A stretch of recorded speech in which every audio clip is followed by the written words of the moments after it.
Hi guys, natapos na namin dito. So, my next ulit kami is pupunta kami sa my Studio City. Ayan. Kamusta naman yung music? Magkukross lang kami ng konti. Kasi yun na nga, nasabi sa amin na medyo may maganda daw doon. So, puntahan muna natin yung Studio City bago kami minsan dito sa may Parisian. So ayun na nga guys, sobrang ganda-ganda ng palibot. Nako, sobrang refresh ng mind kasi hindi siya masyadong crowded. So, ang sarap lakad-lakad ng konti dito guys. Eto, dumating na nga kami dito sa My Star Studio. At eto yung nakita namin. Agad-agad guys. O diba, merong performance. Perform. Ayan, ang cute-cute nila. So, feeling ko, ang ma-appreciate lang nito is yung mga bagets. Ay, pero, well, na-enjoy naman ako. Sino nga ba yung mga character na yan? Si Elsa ba yan? Well, ang masyadong sure lang talaga ako is si Beer at saka si Santa Claus. Oh my God, after namin hinabulin, sino ba yung mga character na yan? Hindi ko nga kilala yung ang kilala ko lang si Santa Claus. Kaya nga kilala yung bear. Parang Polar bear. hindi na natin, baka dito yung may snow. Kasi yun may snow, oh. Oo. Pwede na rin. Asan si Raymond na yun? Or walang hiya talaga yun? Natuntun din namin kung saan yung snow. Ayan guys, ang ganda. Sige, maglalakad pa tayo ng konti hanggang sa makita talaga natin kung saan nga ba talaga yung tinutukoy nila. Ayan, wow, ganda naman itong Christmas tree na to. Sobrang ganda. Ay, eto na siya guys. Baka ito yung tinutukoy nila, snow.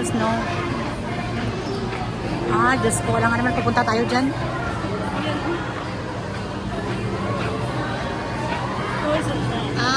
Okay.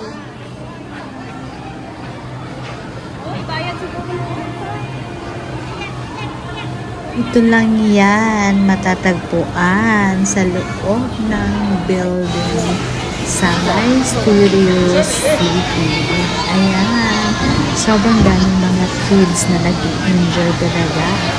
Of course, hindi rin nagpanghuli ang iyong lingkod. Char. Ayan, sa napakagandang snowflakes na to, guys. Ayan, minsan talagang namnamin talaga natin. Ayan. So, ang ganda. Kahit medyo fake na siya, pero malamig din siya, guys. Ayan, let's go again. Ayan guys, so medyo hindi kami magtatagal-tagal din dito kasi marami pa kaming iikutin. Ayan, lumabas na nga kami dito sa Studio City. Ayan, tapos mag-aabang na kami ng bus kung saan kami pupunta dun sa ibang next location again. Hi guys, ang mahirap pala maging turista. Nakakapagod.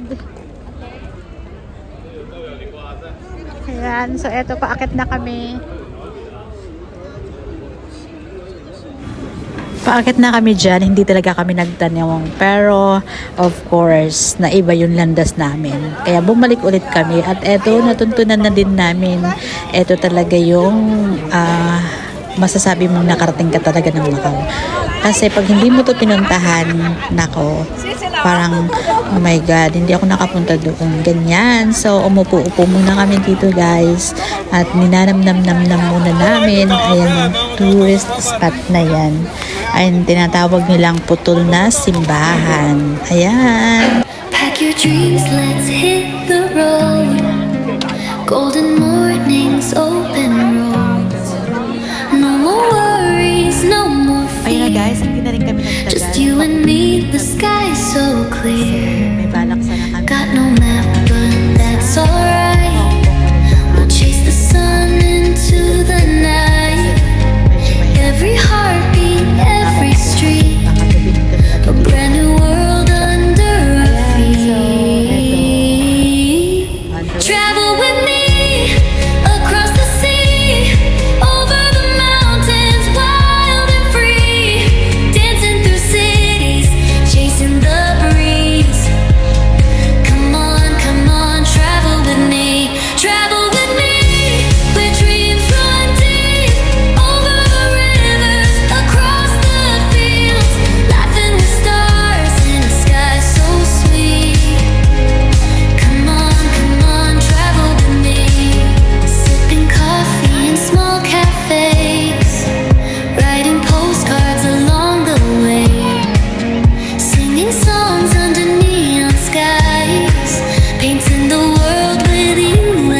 Ayun na nga guys, hindi na ako nagpapahuli dito at nagpa-picture din ako guys. Ayan, hanggang dito na lang at natapos na po ang aming Macau adventure.